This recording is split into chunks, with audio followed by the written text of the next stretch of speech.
Assalamualaikum warahmatullahi wabarakatuh. Sobat pelatihan yang dirahmati oleh Allah Subhanahu wa Ta'ala, alhamdulillah kita bertemu lagi dalam sesi kurikulum operasional madrasah. Sobat pelatihan, komponen ketiga dari kurikulum operasional madrasah adalah pengorganisasian pembelajaran. Madrasah menyusun pembelajaran meliputi 3 hal, antara lain adalah intrakurikuler, kokurikuler, dan ekstrakurikuler. Pada intrakurikuler, pembelajaran berisi muatan mata pelajaran dan muatan tambahan lainnya jika ada mulok, penetapan konsentrasi dan praktek kerja lapangan untuk MAK, program kebutuhan khusus dan pasca madrasah untuk madrasah yang memiliki PDBK. Kemudian kokurikuler yaitu adalah proyek penguatan profil pelajar. Proyek penguatan profil pelajar Pancasila dan profil pelajar Rahmatan lil Alamin dirancang dalam bentuk kokurikuler atau dapat juga dirancang secara terpadu dengan intrakurikuler maupun ekstrakurikuler. Jadi kalau yang intrakurikuler itu dia berisi muatan mata pelajaran atau muatan tambahan lainnya. Tapi untuk proyek penguatan profil pelajar itu ada 2. Proyek penguatan profil pelajar Pancasila dan proyek pelajar Rahmatan lil Alamin. Nah, ini bentuknya memang kokurikuler. Tapi boleh dirancang secara terpadu. Ini yang harus kita perhatikan, boleh dirancang secara terpadu dengan intrakurikuler maupun dengan ekstrakurikuler. Nah, untuk ekstrakurikulernya sendiri, ini adalah kegiatan kurikuler yang dilakukan di luar jam belajar di bawah bimbingan dan pengawasan madrasah.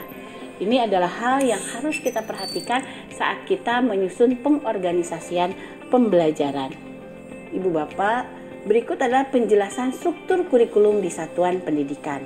Kita harus memahami jika tadi ada intrakurikuler, kemudian ada kokurikuler, kemudian ada ekstrakurikuler, maka kita harus pahami apa sih tujuan masing-masingnya.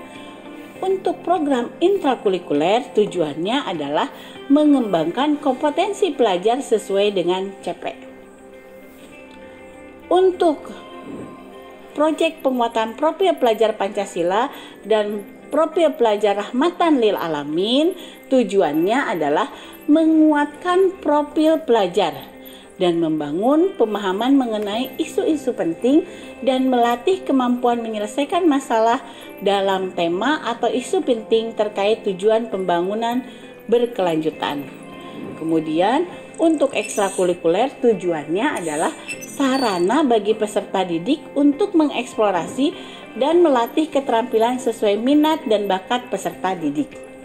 Sementara metodenya, untuk intrakurikuler menggunakan berbagai metode pengajaran atau pendekatan belajar. Kemudian juga menggunakan berbagai instrumen asesmen dalam mendorong progres dan capaian peserta didik, serta melibatkan guru dalam proses desain asesmen dan moderasi hasil asesmen. Sementara metode untuk P5 dan PPRA, ini kita biasa menyingkatnya P5 dan PPRA, itu adalah untuk mengasah kepekaan dan mengeksplorasi isu real dan kontekstual dalam bentuk proyek. Kemudian memberikan ruang lebih banyak bagi peserta didik untuk bekerja mandiri dan fleksibel, melibatkan seluruh komunitas madrasah, baik peserta didik, guru, staf, orang tua, serta narasumber dan profesional. Nah, sementara metode yang dilakukan untuk ekstrakurikuler bersifat individual dan merupakan pilihan peserta didik. Dapat pula melibatkan guru dan narasumber profesional dalam melatih keterampilan tertentu. Nah, beberapa madrasah mungkin juga sudah mengembangkan ya ekstrakurikuler sesuai dengan karakteristiknya masing-masing, sesuai dengan kekhasannya masing-masing, sesuai dengan keunikan dari madrasah masing-masing. Selanjutnya hasilnya. Nah, ini juga yang harus menjadi perhatian kita. Ada beda hasil yang diharapkan dari intrakurikuler, P5 dan PPRA, serta ekstrakurikuler. Pada intrakurikuler, hasilnya diharapkan adanya bukti pencapaian dari CP. CP atau kita sering ini adalah capaian pembelajaran yang kita sering singkat CP, berupa portofolio atau kumpulan hasil pekerjaan peserta didik dengan berbagai instrumen asesmen dan dilaporkan melalui raport. Sehingga ini ya, untuk intrakurikuler itu yang kita lihat adalah CP. Ini untuk intrakurikuler yang kita lihat CP dilaporkan melalui raport. Sementara P5 dan PPRA ini adalah hasilnya berupa jurnal kerja yang fokus pada proses dan pencapaian tujuan proyek. Nah, ini madrasah menyediakan waktu khusus untuk peserta didik menunjukkan hasil proyek melalui pameran atau pertunjukan. Dan tetap sama juga dilaporkan melalui rapor pada bagian yang terpisah dengan intrakurikuler. Jadi pada saat raportnya intrakurikuler dan P5 itu terpisah. Meski dua-duanya baik intrakurikuler maupun P5 ini di dalam raport yang sama.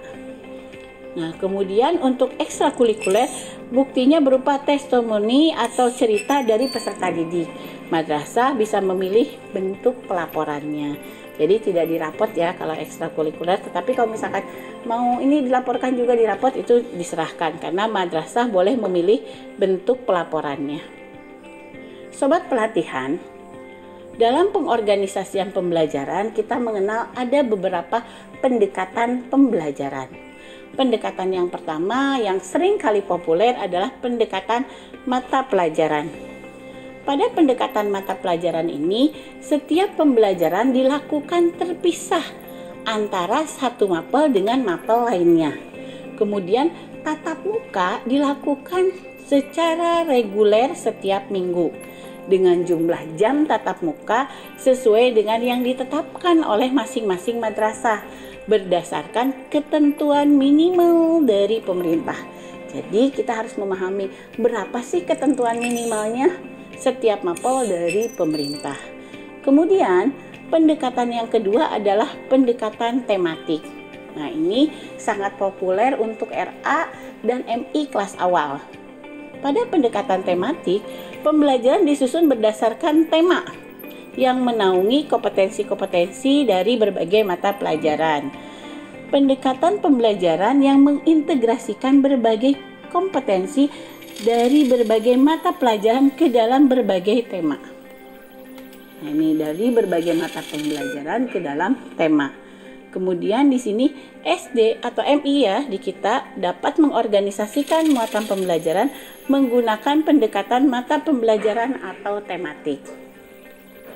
Pendekatan yang ketiga kita sering menyebutnya pendekatan secara terintegrasi. Pendekatan secara terintegrasi adalah konsep-konsep dan keterampilan tertentu dari mata pelajaran diajarkan secara kolaboratif. Kemudian pendidik berkolaborasi sedemikian rupa untuk merencanakan, melaksanakan, dan melakukan asesmen untuk suatu pelajaran yang terpadu. Sebagai contoh, mengajarkan muatan IPA atau IPS secara terintegrasi. Pendekatan yang keempat adalah pendekatan secara bergantian dalam blok waktu yang terpisah. Nah, yang pendekatan dalam blok ini, pembelajaran dikelola dalam bentuk blok-blok waktu dengan berbagai macam pengelompokan. Contohnya adalah mata pelajaran IPS, bahasa Indonesia di sini ya. Kemudian juga akan diajarkan dalam jam 7 sampai jam 12 dalam semester 1. Contoh lain bisa IPA di sini atau IPS secara bergantian dalam blok waktu juga yang terpisah. Demikian kalau pendekatan pembelajaran. Nah, jadi tadi ya pendekatan pembelajaran itu ada pendekatannya mata pelajaran, ada tematik, kemudian ada secara terintegrasi, kemudian juga bergantian dalam waktu ya. Di sini pendekatannya bergantian dalam blok waktu terpisah.